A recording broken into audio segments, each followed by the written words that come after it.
వాళ్ళు ఎక్కడ అరాచకం చేసినా కొట్టినా శాంతి భద్రతలు కాదు అన్ని గాలికి వదిలేసిన మహిళల మీద దాడులు జరిగిన ప్రతిపక్షంగా ఏకైక ప్రతిపక్షం వైఎస్ఆర్ కాంగ్రెస్ పార్టీ ఉంది. ఎవరున్నారు ప్రతిపక్షం? లెఫ్ట్ పార్టీస్ వాటిని తీసేస్తే ఇంకా చిన్న చిన్న వాటిని తీసేస్తే పెద్దగా ఉన్న ఏకైక ప్రతిపక్షం వైఎస్ఆర్సీపీ పెద్ద ప్రతిపక్షం. వీళ్ళని ఎక్కడ వాయిస్ రైజ్ చేయకుండా కొట్టాలి, దానికి ఉపయోగిస్తున్నారు. అక్కడ జరిగింది ఏంది? ఒక అక్రమంగా వితౌట్ ఇది లేకుండా కడుతున్న దాన్ని హైకోర్టు నుంచి ఉంటే దాన్ని వైలేట్ చేసిపోతుంటే క్వశ్చన్ చేసినందుకు అక్కడికి పోతున్నందుకు అటాక్ చేశారు. మాజీ ఎమ్మెల్యే మా పార్టీ కోఆర్డినేటర్ గణేష్. అంటే క్వశ్చన్ చేయడానికి లేదు, రావడానికి లేదు. మేము ప్రభుత్వాన్ని నడుపుతున్నాము, ఈ ప్రభుత్వం ప్రజాస్వామ్య హక్కులను పరిరక్షించడానికి వాళ్ళంటే ఎవరు నమ్ముతారు? అసలు ప్రభుత్వం ఉందంటే ఎట్లా నమ్ముతాం? మొన్నటికి మొన్న చెక్ అనేది టోల్ గేట్ దగ్గర అయితే కళ్యాణదుర్గం ఎమ్మెల్యే అనుకుంటా, ఎమ్మెల్యే అతను అక్కడే ఉన్నాడు. అతని గన్మెన్ వాళ్ళు పోయి ఎట్లా కొట్టారో అందరూ చూశారు. కొట్టడం కాదు, ఈడ్చుకుపోయి పోలీస్ స్టేషన్కి ఈడ్చుకెళ్ళి మళ్ళీ క్షమాపణ కూడా చేయించుకున్నారు వాళ్ళతో. మొత్తం వీడియోలు వచ్చాయి. ఏం లేదు. కోడూరులో ఎమ్మెల్యే అనుచరులంట, అతను ఆ ఎమ్మెల్యే తన లైంగికంగా వేధించాడని ఒక మహిళ ఎంత చెప్పినా వినట్లేదని ఏకంగా పోలీస్ స్టేషన్ కంప్లైంట్ ఇవ్వడానికి వెళ్తుంది. పోలీసుల దగ్గర లాంటివి తీసుకొని కొడతాడు. అయినా ఏముండదు. ఎందుకంటే పోలీసు ఉండేది వాళ్ళని ప్రొటెక్ట్ చేయడానికి, పోలీసులు ఉండేది ఇటు తప్పుడు కేసులు పెట్టడానికి వైఎస్ఆర్సీపీ వాళ్ళ మీద. మొన్న నరసరావుపేట ఎమ్మెల్యే ఓ డిస్ట్రిక్ట్ పోలీస్ హెడ్ ఎస్పీ ఆఫీస్లో నేరుగా ఎన్ని గంటల 7-8 గంటలు కూర్చోనట్టున్నాడు. 7 hours యాంటీ రూమ్లో కూర్చున్నాయంట. వీళ్ళు అయ్యా బాబు తలుపు కొడితే పగలగొడితే బాత్రూంలో పోయి కూర్చున్నాయంట. ఏం చేయలేకపోయారు. పైగా ముఖ్యమంత్రిని వచ్చుకున్నాడు చంద్రబాబు నాయుడు. ఇది కరెక్ట్ పద్ధతి కాదు అనేది హితవు చెప్తున్నాడు. లేదా ఆగ్రహం వ్యక్తం చేశాడంటారు. ఈనాడు జ్యోతిలో వాటిలో వస్తుంది. ఆయన సీరియస్ అయ్యాడు, ఆగ్రహం వ్యక్తం చేశాడు అని అంటారు. అయిపోయింది. ఇట్లా చెప్పుకుంటూ పోతే 100 వేలు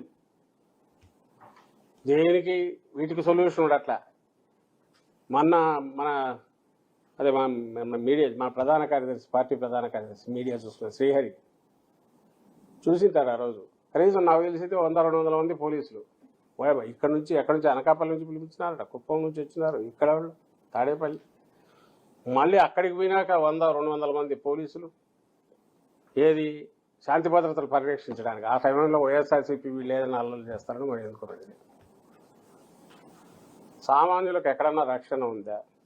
ఇంతింత 100 మంది పోలీసులను ఏదో వాళ్ళ సెక్యూరిటీ కన్నా వాడుకుంటున్నారు, లేదా వైఎస్ఆర్ కాంగ్రెస్ పార్టీ నాయకులను, కార్యకర్తలను ఇంకా వాయిస్ రైజ్ చేస్తే ఇతర వేరే ప్రతిపక్షాలు కూడా అదే పని చేస్తారు. సామాన్యులకే దిక్కు లేదు. కుక్కలము అని ఒప్పుకున్న వాళ్ళు మొరుగుతారు, అది వాళ్ళ నైజం. మేము సమాధానం చెప్పాల్సిన పని లేదు. కానీ మేము ప్రజల పక్షాన పోరాటం ఏం చేశాము అని అడుగుతున్నారు కదా. మేమేనండి ప్రజల పక్షాన పోరాటాలు చేస్తున్నది.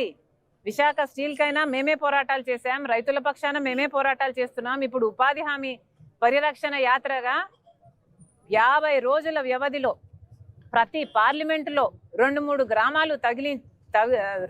గ్రామాలు తగిలేటట్టు యాత్రలు చేసింది మేము, మీరు కాదు.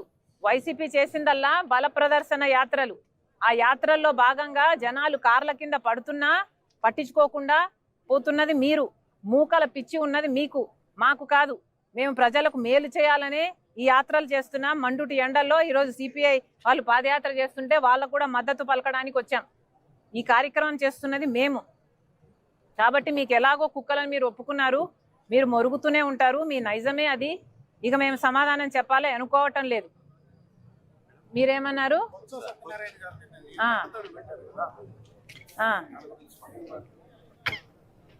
బొత్స గారు నిండు అసెంబ్లీలో రాజశేఖర రెడ్డి గారిని చులకన చేసి మాట్లాడితే, విజయమ్మ గారిని అవమానిస్తే, ఆ రోజు నిండు సభలో విజయమ్మ మా అమ్మ కంటతడి పెట్టుకున్నారు. అప్పుడే కాదు, ఇంటికి వచ్చి కూడా ఆ రోజు చాలా బాధపడ్డారు. నేనే ప్రత్యక్ష సాక్షిని. అంతగా అమ్మను బాధ పెట్టాడు, రాజశేఖర రెడ్డి గారి భార్యను బాధ పెట్టాడు. అది కూడా రాజశేఖర రెడ్డి గారిని చులకన చేసి మాట్లాడి నిండు సభలో. అలాంటి బొత్స గారు నిన్న కన్నీళ్లు పెట్టుకున్నారని విన్నాం. ఎందుకు పెట్టుకున్నారో నాకైతే తెలియదు, కానీ నిజంగా విజయమ్మను అంత బాధ పెట్టినందుకు పశ్చాత్తాపంతో కన్నీళ్లు పెట్టుకోవాల్సిన అవసరం నిజంగానే బొత్స గారికి ఉంది. గతంలో అన్నాడు కదా వైఎస్ఆర్ మరణానికి కారణం జగన్ హస్తముందని చెప్పాడు. అవన్నీ నాకు తెలియదన్నా, కానీ నిజంగానే ఇంతవరకు విజయమ్మకు క్షమాపణ చెప్పాడో లేదో చెప్పాల్సిన అవసరం కూడా ఉంది.